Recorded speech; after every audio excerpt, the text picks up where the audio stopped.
Jesse Livermore, one of the most iconic figures in Wall Street history, made a shocking discovery through his years of meticulous observation from within the inner sanctum of financial markets. While most traders obsess over stock selection and market analysis, Livermore concluded that the majority of devastating losses stem not from choosing the wrong securities, but from catastrophically poor trade management. Have you ever watched in horror as a small loss spiraled out of control, eventually devouring a significant portion of your trading account? That sickening feeling in the pit of your stomach when you realize you've crossed the point of no return? If so, you're not alone. Thousands of traders experience this exact scenario every day, and most of them are making the same critical mistakes that legendary trader Jesse Livermore identified decades ago. What if I told you that the greatest danger to your financial success isn't picking the wrong stocks, but something far more fundamental? Stay with me until the end, because what you're about to discover might completely transform your approach to the markets. Has this ever happened to you? You enter a position with confidence, watch it move slightly against you, and instead of following your original plan, you begin to rationalize. It's just a temporary pullback, you tell yourself. The fundamentals haven't changed. And before you know it, you're trapped in a position that's draining your capital at an alarming rate. But before we begin, please hit the like button and let me know where in the world you're watching from today. It's always fascinating seeing who's joining us from around the world, and if you haven't already, make sure to hit that subscribe button and turn on the notification bell so you don't miss any of our future videos. The truth that few trading educators will admit is that most retail traders are not engaged in speculation. They're gambling, pure and simple. What separates these two activities? According to Livermore, it's one critical tool, the proper use of the stop-loss order. But here's the catch. Most traders either don't use stop-losses at all, or they implement them incorrectly, transforming what should be a professional risk management tool into a recipe for disaster. Think about this. Would you ever consider owning a home without fire insurance? Of course not. Yet every day, countless traders enter the most volatile financial markets in history without any protection against catastrophic loss. The stop-loss isn't just a defensive mechanism, it's the very foundation upon which professional trading careers are built, the dividing line between calculated risk-taking and blind hope. What you're about to learn in this video are the 5 fatal stop-loss mistakes that Livermore warned against, mistakes that continue to devastate trading accounts to this day. These aren't mere technical errors, they're profound psychological traps that ensnare even experienced traders. Now, imagine for a moment that you could look over Jesse Livermore's shoulder as he navigated the treacherous waters of stock speculation. What would he point to as the single most destructive force in a trader's journey?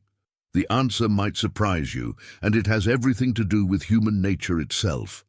If you're serious about taking your trading to the next level, hit that subscribe button now. I'm constantly sharing these market insights that most trading gurus won't tell you. The most destructive force in trading, according to Livermore, isn't market volatility or economic uncertainty. It's hope. Yes, hope. That seemingly positive emotion we're taught to cherish in most areas of life becomes the trader's greatest enemy in the market. When a position moves against you, there's a profound psychological transformation that occurs. The professional sees a business loss to be managed. The amateur sees a temporary setback that will surely reverse itself. This first fatal error represents not just a tactical mistake, but a fundamental mindset flaw. Livermore identified the complete absence of a stop-loss as financial suicide, a harsh but accurate assessment of the inevitable outcome. The trader without a stop-loss is like an explorer venturing into treacherous terrain without a map or emergency supplies. blindly trusting that favorable conditions will persist. Behind the scenes of every major trading disaster, you'll find this same pattern repeating itself.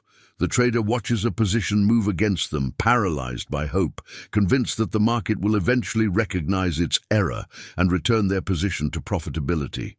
This mental journey leads to a spiral of increasingly poor decisions, adding to losing positions, rationalizing away warning signs, and rejecting the objective reality of price action.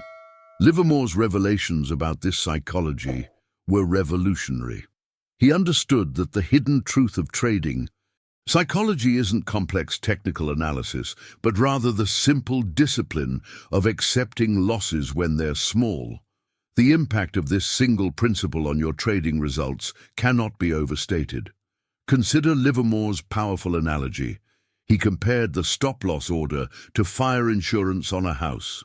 No rational person would purchase a home without insuring it against catastrophic events. You pay a small, predetermined premium to protect yourself from a potentially ruinous, unpredictable loss. The stop-loss functions identically in your trading business. It's a small, manageable cost that protects your capital from the devastating fire of an adverse market move. The homeowner who cancels his insurance policy because he doesn't expect a fire today might be right for weeks, months, or even years, but eventually the unexpected occurs, and when it does, the loss is absolute and irreversible. In the same way, the trader who refuses to place a stop may escape consequences temporarily, but the market's inevitable turbulence will eventually trigger a loss so severe that recovery becomes impossible.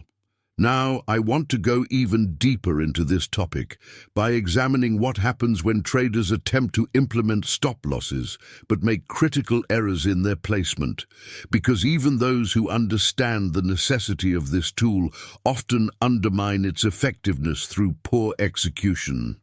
If you've ever found yourself hoping a losing trade would turn around, write in the comments, "I've been guilty of hope trading." The catastrophic consequences of trading without proper stop losses aren't theoretical. They're well documented throughout market history. Livermore witnessed countless traders self-destruct following the same predictable pattern. In his writings, he detailed a particularly illuminating case study involving Union Pacific, a stock that became the graveyard for many amateur traders' accounts. These traders initially bought shares around 160, watching with satisfaction as the price climbed to $164. But when the trend reversed and the stock began to decline, a fascinating psychological journey unfolded. At $155, rather than acknowledging the shift in market sentiment, these traders saw what they believed was a bargain and doubled down, buying even more shares. As the decline continued to $150, their conviction paradoxically deepened. They averaged down again, transforming what should have been a small, manageable loss into a financial crisis. The revelation here is profound. The tape, Livermore's term for price action, is always right. It represents the collective wisdom and positioning of all market participants. Arguing with the tape is like arguing with gravity. You might have impressive theories about why it shouldn't exist, but you'll still fall if you step off a cliff. As Union Pacific continued its relentless decline to $145, then $140, these traders faced margin calls. Now so heavily committed both financially and emotionally, they threw good money. After bad, meeting these calls rather than accepting the painful truth. Eventually, the stock fell to a point where their capital was completely exhausted, forcing their brokers to liquidate their positions at the worst possible prices, crystallizing catastrophic, account-destroying losses.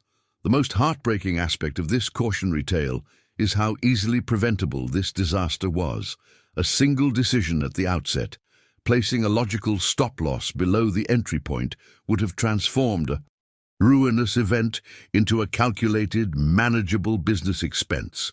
This brings us to the second fatal error in stop-loss management, what Livermore called the sin of guesswork. Many traders, recognizing the necessity of stop-losses, fall into the trap of using arbitrary rules that have no relationship to market structure. They place stops at fixed percentages, perhaps 2% below their entry, or at predetermined point values without any consideration for the unique characteristics of the instrument. They're trading. This approach is seductive precisely because it requires no thought. It's a simple mechanical calculation, but it fundamentally misunderstands the purpose of a stop-loss. The market has absolutely no knowledge of or respect for your arbitrary 2% rule. The true function of a stop-loss isn't simply to limit a loss to a certain dollar amount. It's to signal that your original thesis for entering the trade has been invalidated by the market's own behavior. The transformative insight here is that stop placement must be determined by the market structure itself, not by your personal risk tolerance or arbitrary rules. This requires a deeper understanding of price action and supply-demand dynamics. If you've ever used arbitrary stop-losses based on percentages rather than market structure, type "guilty of guesswork" in the comments below. Livermore's profound insight was that a stop-loss must be placed at what he called the logical danger point, a specific price level. That if breached, objectively signals that the original reason for entering the trade is no longer valid. This represents a fundamental shift in perspective from how most retail traders approach risk management. Rather than asking, "How much am I willing to lose?" the professional trader asks, "At what price point would the market prove my analysis wrong?"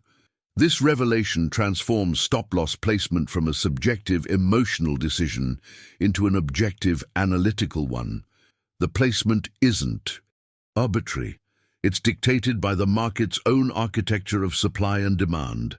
It's like discovering the blueprint of a building rather than guessing what might be behind a wall.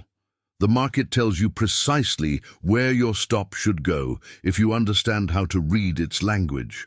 For a long position, the trade is typically initiated on the belief that demand is overcoming supply at a certain level, establishing a foundation for a future advance. This foundation is what technicians call support. The logical danger point, therefore, is just below that level of support. If the market breaks below this critical threshold, the initial analysis is invalidated. The premise of dominant demand is proven false, and there's no longer any logical reason to remain in the position. The beauty of this approach is that it aligns your exit strategy with the actual behavior of the market, rather than your hopes or fears. Consider some practical scenarios that illuminate this principle. When a trader identifies a spring pattern, a sharp thrust below a prior support level that quickly reverses, trapping weak-handed sellers, the logical stop placement is just below the low of that spring itself. Why? Because the entire premise of the trade is that the market tested for supply below the support level and found none, hence the sharp reversal. If the price were to fall below that spring low, it would negate the entire signal. Similarly, after an advance, the market typically experiences a natural reaction or pullback. A trader might enter on the assumption that this pullback is complete and the uptrend is resuming. In this scenario, the logical place for the stop would be just below the low of that pullback. A break of that low would signal that the correction is deeper than anticipated and the uptrend may be in jeopardy. For short sales following an upthrust, a failed rally above resistance, the stop must be placed logically just above the high of that upthrust. A move above that peak would prove that buying pressure is stronger than initially judged, invalidating the short thesis. The journey to mastery in stop placement requires this deeper understanding of market structure and price action. In each case, the stop isn't a guess or a wish. It's a direct response to the market's own story as told through price movement. This approach removes much of the emotional turbulence from trading decisions. If you've had an aha moment about placing stops based on market structure rather than arbitrary rules, comment logical stops below. Now we transition from the errors made when initiating a trade to perhaps the most psychologically challenging mistake of all. What happens after you've placed a logical stop-loss? This is where the real battle between emotion and discipline begins, where your character as a trader is truly tested. The third fatal error Livermore identified is what he called the sin of ego, the devastating practice of moving a stop-loss to increase risk as the price approaches your exit point. This profound mistake reveals the inner conflict that defines a trader's journey. Once you've established a logical stop based on market structure, your job is simply to let the market prove you right or wrong. But as price moves against you and approaches that stop, a psychological transformation begins. Your ego, that part of you that hates to admit mistakes, begins a powerful campaign of rationalization. You convince yourself that it's just a temporary shakeout, that the smart money is trying to flush out weak hands before the real move begins. The revelation here is that you're no longer trading the market. You're trading your own ego. In this moment of internal conflict, the amateur trader makes a fatally flawed decision, cancelling the original stop order and replacing it with a new one further away from the current price. This seemingly small adjustment represents a fundamental betrayal of professional trading principles. As Livermore emphatically stated, a stop-loss order can be moved in one direction and one direction only, in the direction of the trade to reduce risk and protect profits. To move it in the opposite direction is to corrupt the entire foundation of sound speculation. Consider his powerful analogy. Moving a stop to increase risk is like tearing up your fire insurance policy while the flames are already licking at your door. This single action transforms what was a planned, quantified risk, a business expense, into an unknown, emotional, and potentially unlimited liability. You're no longer trading based on a plan, you're gambling based on hope and ego. You've begun to argue with the tape, a debate that no trader in history has ever won. New to the channel? Subscribe now and join thousands of traders who are finally breaking through their plateaus with these professional trading principles. The hidden truth here lies in understanding the psychological impact of this decision, not just the financial consequences. When you move a stop to increase risk, you destroy your own discipline, the very quality that separates professionals from amateurs. A small loss, which should have been taken cleanly and professionally, is allowed to metastasize into a large, damaging blow to both capital and confidence. This makes it exponentially harder to approach the next trade with a clear and objective mind. The mindset shift required to overcome this fatal error is substantial. It requires embracing the fundamental truth that being wrong is an inevitable part of trading. The professional doesn't measure success by win rate. They measure it by how they respond when the market proves their initial analysis incorrect. If you've ever moved a stop further away from price to avoid taking a loss, comment "ego checked" below, acknowledging this common but dangerous trading behavior. The fourth fatal error in stop-loss management represents the inverse of the third and springs from an opposing emotion, fear rather than ego.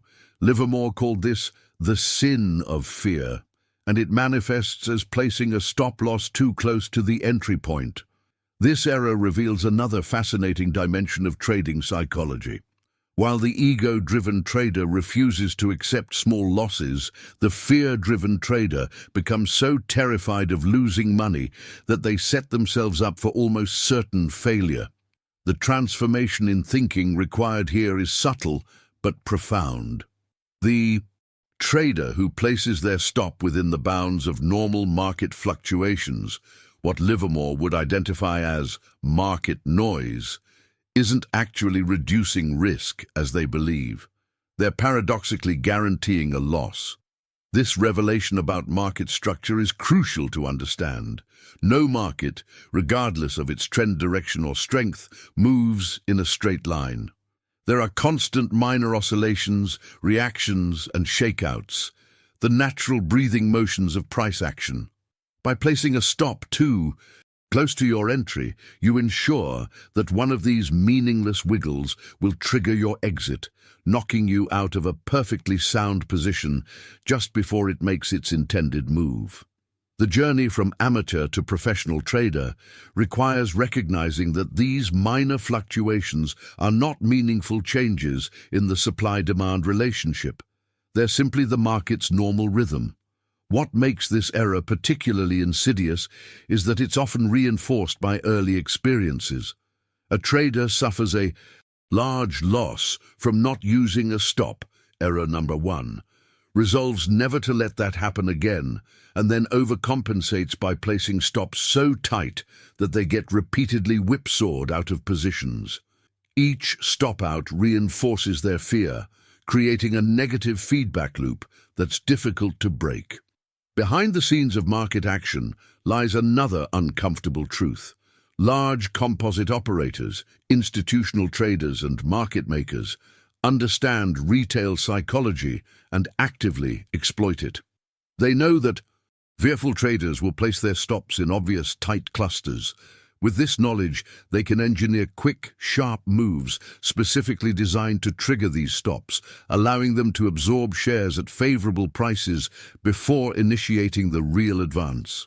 The mindset shift required here is to understand that the trader who places their stop too close isn't reducing risk.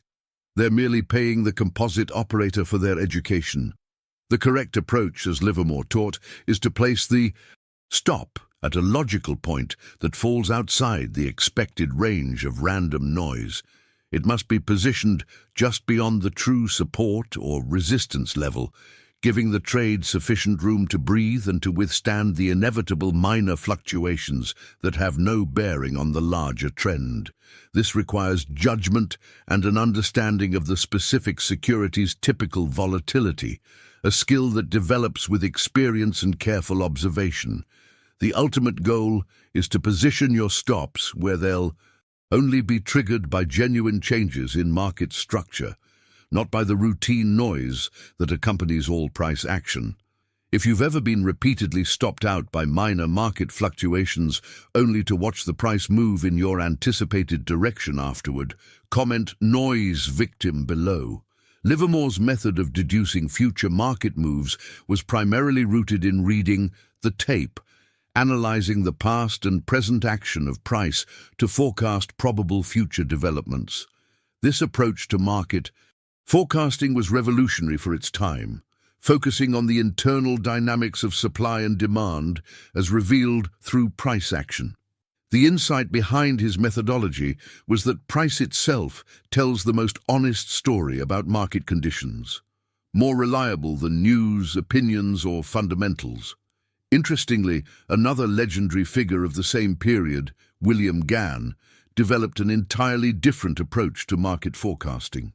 While Livermore concentrated on supply and demand, Gann incorporated the study of geometry, natural law, and time cycles to project future market turns with astonishing precision.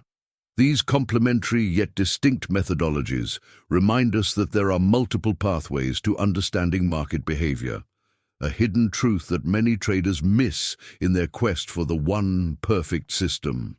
The beauty of Livermore's approach lies in its accessibility. You don't need complex mathematical formulas or esoteric knowledge.